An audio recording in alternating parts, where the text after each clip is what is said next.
everyone. I'm Freepod host Alan Wenzel, and I'd like to welcome you to this week's in-depth interview. Recently, FHN in Freeport announced an intent to affiliate with Mercyhealth. And today, I'm pleased to welcome Mark Gridley, President and CEO of FHN, to talk with Freepod about the planned affiliation. Welcome, Mark. Thanks for joining us. It's my pleasure to be able to share, Alan. Start in this interview is to talk a little bit about the circumstances which led FHN to pursue an affiliation agreement with another health entity. How did all of this come about? Or why did it come about? I guess is the question. It was a long process, and probably something, if we go back all the way to the Affordable Care Act, we started seeing changes significantly shift in healthcare, and we were able to adapt to those quite well, especially in our surrounding areas. But then we had the impact of the pandemic, and the significant impact that we felt in those couple of years was very lasting. And so we had a number of factors that really drove us into having a conversation about, are we best fulfilling our vision of healthcare excellence for our community? And when we looked at a lot of the macroeconomic, so the larger economic pressures, including decreased reimbursement from insurance payers, as well as inflation or rising costs of providing healthcare, and you couple that with our demographic, where our community tends to be getting a little wiser or a little grayer versus in the other direction. You mean older, Mark. and therefore, I can say that. usually requiring a few more healthcare services or different types of needs that we would have to be able to provide for the foreseeable future. The other challenge that was just as daunting was workforce shortages. So a shortage of clinicians, physicians, and really staff across the board. There's no surprise to anybody who can do a quick internet search or AI search now, and they'll get tons of articles on healthcare workforce shortages. And so how do we sustain our workforce? How do we continue to fund our operations? And how do we do so in a way that doesn't result in an unwanted reduction or limitation of services? And so our board was very proactive in having those conversations early on. Mm-hmm. And that's what really drove us to begin some early conversations about what would an affiliation look like.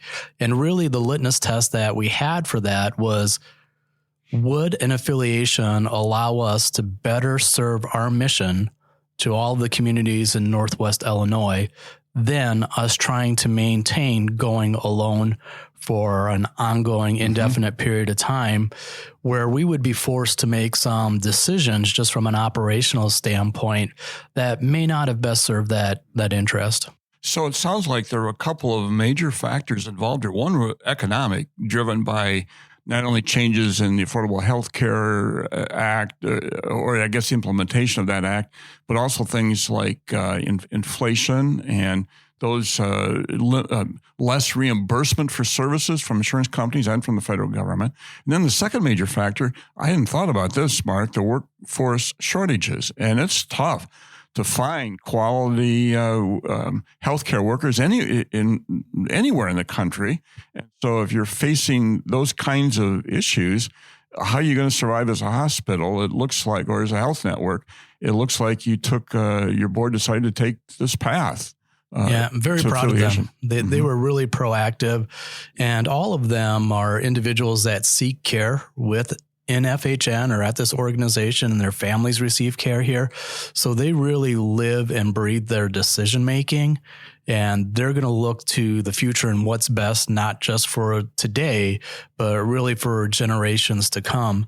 And we wanted to have that conversation at a time that we were still strong, where we've seen across the United States many rural healthcare hospitals being forced to either join a system that would be willing to take them on, close or restrict services. And so we wanted to get ahead of that and to make sure if we were going to have a conversation, we wanted to be able to have a conversation that allowed us to have choice. Mm-hmm. Where if we decided it was not in the best interest of the community, we could walk away. And at the same time, while we were still in a position of where we're able to keep our doors open and operate. Pushing a decision like this out further, might only lead to a situation where you have fewer and fewer options. As you mentioned, so many health systems get in trouble by waiting too long to make proactive decisions that would ensure their long-term health, and therefore get caught in a way, and they don't have a lot of the viable options open at that point. Correct. I think with most people, they'll recognize that if you have a problem, ignoring it doesn't make it any better. Just like with your health. Exactly. So we need to make sure we're making those decisions while we're well. I'd like you to talk a little bit, Mark, generally about the process you use to seek out and identify someone with whom you could affiliate, and as you said, help carry on your mission for the community without any glitches or step backwards. What process did you use to do that? It was a really well-defined and disciplined process. So we engaged an investment banker that specialized in mergers and acquisitions in the healthcare space, one that was a very reputable firm and that was nationally known, to have a conversation with our board and really walk us through the process of what this would potentially look like. We had a blueprint laid out of what the steps were to take, what actions that we needed to be ready to execute on, and at the same time, what were the things that we were clearly looking for. So we had a really crystal clear vision on what is it that we wanted out of this affiliation or out of any partnership for our community. And so they helped walk through that, as well as gave us a lot of insight on what was happening across the country. What were some things that were realistic expectations? What were things that were probably not as realistic? And then they also helped us connect with some outstanding legal counsel, some of the best attorneys in the country that work in this space, to be able to represent us as we began this journey for looking for a partner. So it sounds like the first thing you did was to get a very clear picture of what you wanted the result to be of an affiliation, what you wanted to have happen. And get all of that clearly identified and clearly in place in your mind, so that when you went out searching for a solution, you could find one that would meet those criteria that your board had established for the end product. Correct. And it was really a highly qualified group that we worked with that started with the education process. And so it was a very, like I said, well-defined and structured process. And as we went through the initial discussions, we identified 10 healthcare systems that we thought may have interest, as well as us having interest in learning more. As we moved through all of those different health systems, we quickly realized that it made sense for systems that were a little bit more contiguous to this geography, or that were connected to this geography, in order to be able to get the benefits of scale and that economies of being partners close by where we could share resources. Sure. And so we moved pretty quickly down to 4 systems. We had a chance to meet with those 4 systems, had some in-depth conversation and discussion, and we should be really proud of all of the healthcare that we have in Northwest Illinois. There was not one system that did not have a drive and a willingness to improve the care of our residents. So that was a good place to start. However, we were pretty direct in what we were looking for, and that was not to reduce or to restrict access or to limit what we were doing. In fact, just the opposite, is that we really wanted to talk to systems that were willing to help us grow and expand or enhance healthcare through our communities. We could always make decisions to reduce services on our own. There was one of those systems that just really didn't have the resources to be able to help us. There was a willingness, but again, I think giving them full credit is they had taken on a lot of other distressed hospitals and were helping them and those communities, and really didn't have anything they could bring to the table that would be as beneficial for us. And we appreciated that conversation. As I mentioned, one of the other health systems, their goal was to be able to create a streamlined and reduce any redundancies and any overlap in service, which makes sense from a business standpoint, but it doesn't make sense when you're a community member who needs care, or when you have a family, a friend, or a neighbor that doesn't want to drive out of state or doesn't want to drive for an hour to receive care. And so it really brought us down to two strong healthcare systems, and both of them brought some incredible talent to the table.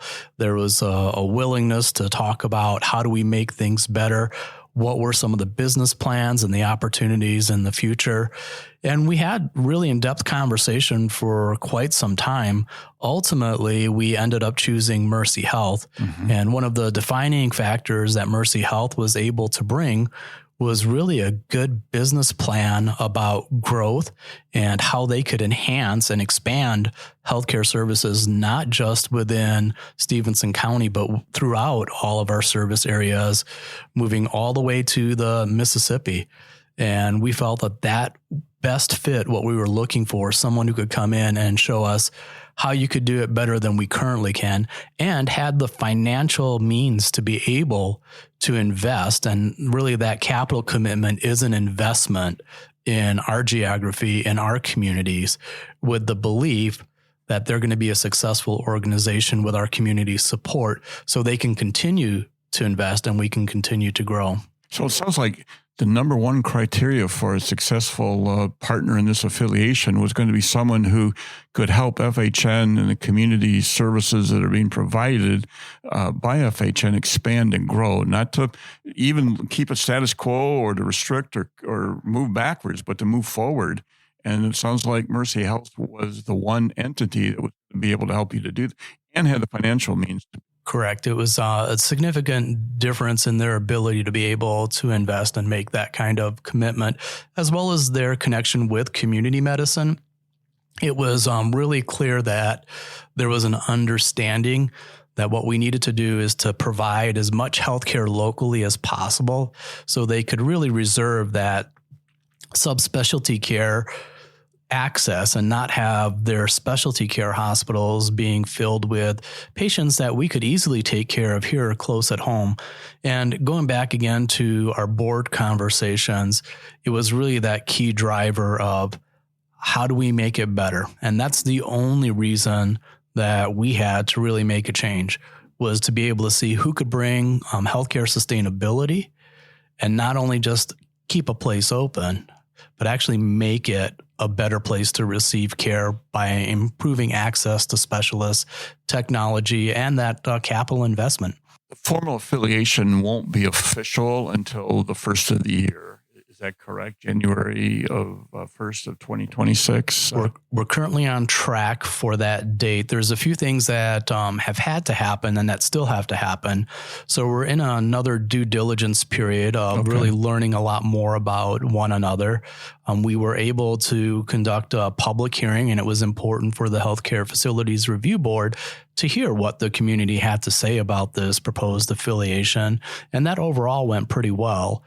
The next step is on November 18th, the Healthcare Facility Services and Review Board will be conducting their regular board meeting where they'll review our application for this change of ownership. And hopefully they will approve that. One of the things they could do is ask for more clarifying information. However, I think we've done a really good job of providing that to them. And then the next steps, we still have a few other regulatory approvals with the Attorney General, and there are some licensing things that we need to get completed. But our goal is to be able to have that all done before December 31st, so that as of January 1, we can technically close and sign the deal.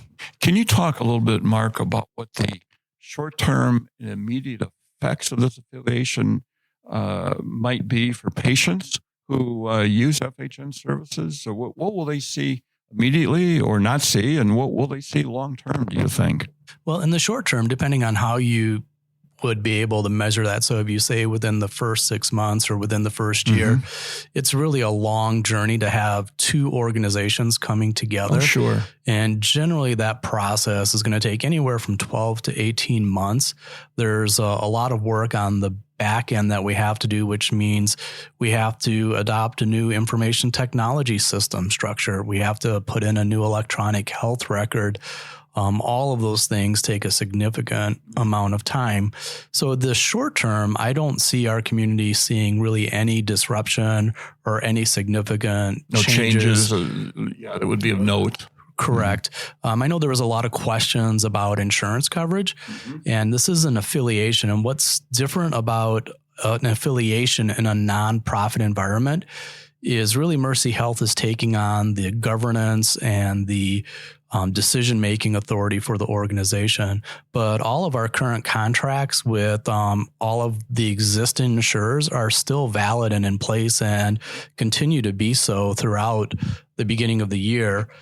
How long will that stay? That's dependent upon whether they would get renegotiated, which we do on a regular basis anyways. It just isn't very much out there in the marketplace. So that will continue to stay as is, still seeing the same physicians, nurse practitioners, and caring staff that you always have. Some things that may change in the short term a little quicker is access to Mercyhealth specialists coming out here and providing services. Oh, I see. Okay. So that's one of the things that we wanted to be able to accelerate as well.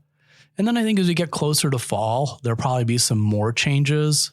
But those are still takes a lot of planning and discussion on what that might be. And I know that Mercyhealth is looking at where they want to continue to invest. So when we look at our surrounding areas, it was very much an area that they're interested in supporting all of our rural communities. I was going to ask you about that, about your satellite locations and what will happen to those spots. Our goal is to be able to expand those and to be able to enhance those locations to try and make sure that those communities are being serviced the best that they can. One of the challenges that we've had for many years is being able to invest in infrastructure. So whether that be digital X-ray equipment, whether that be new clinic locations, we've always wanted to be able to invest more into the surrounding communities. Financially, that's just been prohibitive. And now with this affiliation, we have somebody who has the ability to be able to do that investment. And the idea, once again, when you make an investment, you want to see it grow. And so there's a full commitment to watch that grow throughout all of our surrounding communities. And our discussion with Mercyhealth was, again, not just about FHN Memorial Hospital or Freeport, but it was our entire Northwest Illinois geography and what value Mount Carroll, could be brought to. Stockton, Absolutely. Peck, all the satellite, I call them satellite offices, but all those other locations which are part of the east of the FHN Mississippi, system. east of the Mississippi, west of Rockford is what we're looking at and trying to enhance that. I was going to ask you, and to the extent that you can, I know that you don't have all the details figured out.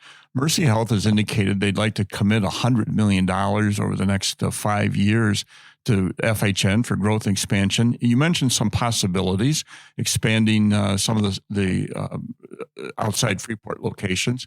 Are there any other things that you might be able to identify as investment opportunities for Mercyhealth? Oh, certainly. Well, one of the big things that I think is a win for our community, our cancer center just celebrated 30 years of taking care of our friends, family, and neighbors. And we've been working on a fundraising campaign for some time to replace our linear accelerator, which is a very expensive piece of equipment. And while we were able to raise a significant amount of dollars, we just weren't there yet. But now Mercyhealth coming in is going to be able to help us finish off that campaign so we can get a new linear accelerator, state of the art, to make sure that we keep up with our outstanding cancer care and keep that as the latest and greatest for all of the people we serve. We're also looking at an investment in a Da Vinci robotic surgery, which is, again, very high-end, expensive type of equipment. But in order to attract some of the most talented surgeons, and whether that be general surgery, urology, or other areas, that's where people have been doing their training, gynecology, as they're coming out of school now, is that they've been very well versed on robotics and using that in surgery. And so we'll be able to have that here locally to be able to offer. So there's a number of other items that we're looking for, and probably some of the things that are just not as exciting for people. For us to replace an elevator, it costs about $250,000. And so the money goes pretty quickly, and we want to make sure that we have a safe place for patients to receive care. But again, staying on top of the latest technological trends for healthcare. I'd like to ask you another question, Mark. At the public hearing, I know that a representative from Mercyhealth talked about the excitement that they had for being able to bring their staff as part of their teaching. They're a teaching hospital. They work with university medical schools for some of their care, and their ability and willingness and excitement about bringing some of that to Freeport. Can you elaborate on that just a little bit? What would that mean for us by this affiliation with Mercyhealth to be able to bring in, as you mentioned earlier, specialists who maybe aren't available to us currently through FHN, but even some of the teaching hospital aspects, I think are very interesting. They have several residency programs in different areas of medicine, and then also some fellowship training or program opportunities. And what that does is it allows for our team to get involved more with academia, the most current, latest, greatest teaching methodologies, as well as get some of those talented people going through that training. And our goal is not only to have them provide care while they're doing their training, but ultimately fall in love with our community and want to stay. So Wouldn't that be nice? It really helps with that pipeline. Wow. And when we talk about that workforce shortage, that's one of the key opportunities, is to be able to make people feel comfortable in their training process, that they're well supported, and again, make them feel like this is home. And I think that's one of the strengths that we bring within our community. Mm-hmm. And to be able to invite, in a sense, practitioners, medical practitioners to our community to work, even on a trial basis, might mean some good long-term relationships with that doctor and his community. And short-term, because that provides us with some enhanced coverage, so enhanced access. True. One of the areas that Mercyhealth is very renowned in is their trauma services. So that's another part of being able to expand trauma services. And Mercyhealth has been very open in that we need to help support our rural EMS. We need to make sure that our patient transport times are going to be second to none, because those seconds do matter, and that's life-saving care. So the enhanced trauma services, the enhanced coverage, there's just a lot of wins across the board for this affiliation. It sounds like overall Mercyhealth checked the boxes for you and the board in finding a partner that would really help not only expand and grow, but improve even more than what we've been able to do in previous years, the healthcare in Northwest Illinois. And it sounds like Mercyhealth fits that bill. We're hoping so. They certainly have a huge potential, and we did an incredible amount of due diligence. We were very disciplined in our approach, and I'm confident that we picked the best partner for this area. I think it's going to be really exciting to see what kind of things are coming our way. So what's next, Mark? It'll be some state approval kinds of things, and then it's some backroom kinds of activities with systems and getting everything coordinated, and you're off and running. We're hoping so. There's a lot to still get done. We have well over 1,000 caregivers and families that we continue to work with and to serve as our employees, as our team. And so we want to make sure that along with our medical staff and our providers, that transition goes as well as possible. And Mercyhealth has been very accommodating and wanting to retain that workforce, because they understand there's those shortages as well. But it creates a lot of change. And so we want to make sure that change is done well versus being done fast. And so we want to take that same kind of measured approach to make sure this is successful for everybody.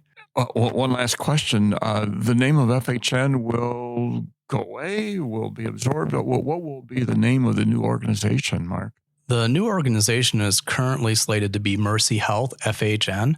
Okay. And Mercyhealth was very sensitive to wanting to maintain the strength of the FHN brand.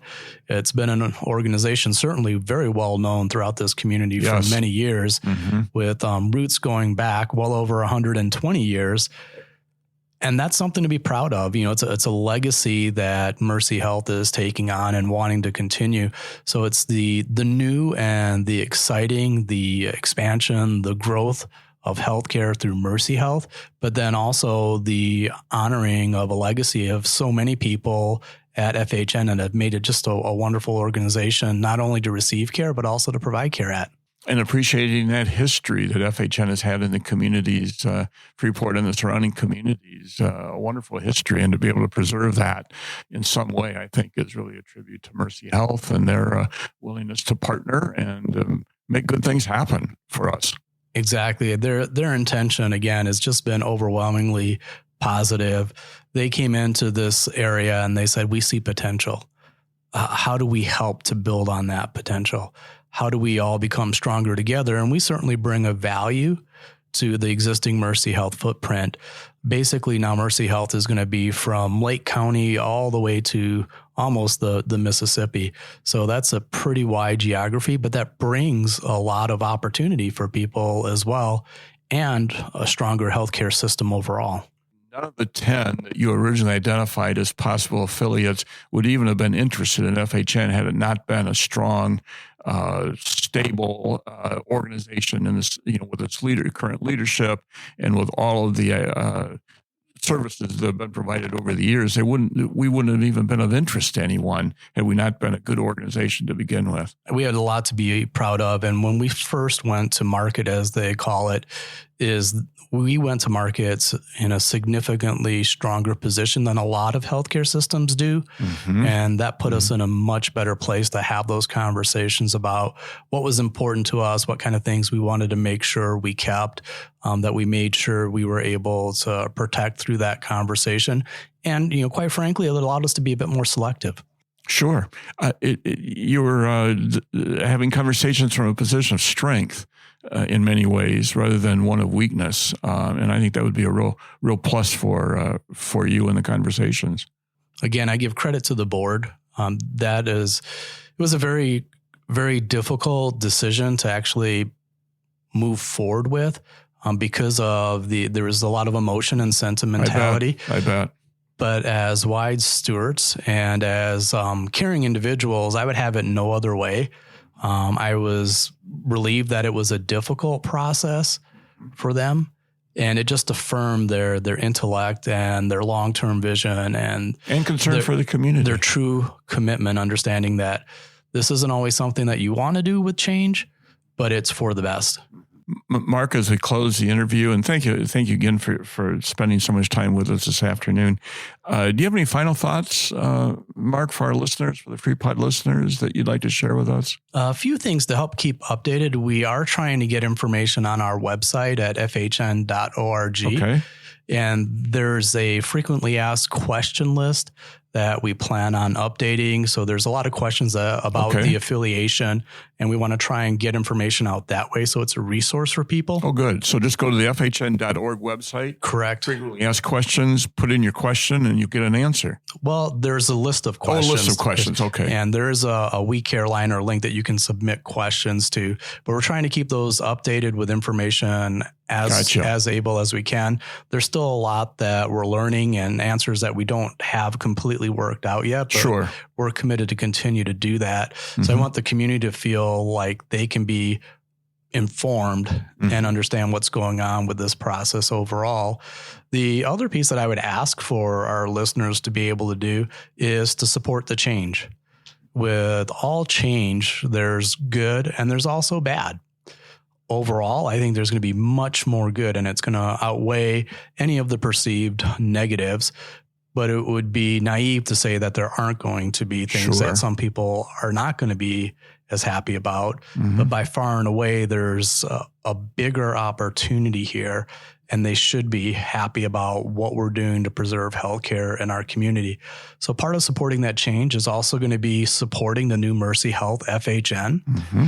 One of the things that we've done in our geography is we've been very neutral with working with all other healthcare systems. Mm-hmm. Now becoming part of a larger healthcare system, the more successful Mercyhealth FHN is, the more investment and the more opportunity that we can provide here locally. So please help support us. Again, Mark, thanks for your time. And we look forward to learning more about this exciting new venture for the community as time goes on. And undoubtedly, we'll sit down and have another conversation here in a few weeks or a few months. the affiliation progresses closer to completion and implementation. Mark, thanks so much for your time. And listeners, thank you for listening to this in-depth interview for Freepod, reminding you that our interviews drop every Tuesday at noon and our regular weekly podcasts drop every Thursday at noon. Again, thanks for listening, and we'll see you down the road. Thank you.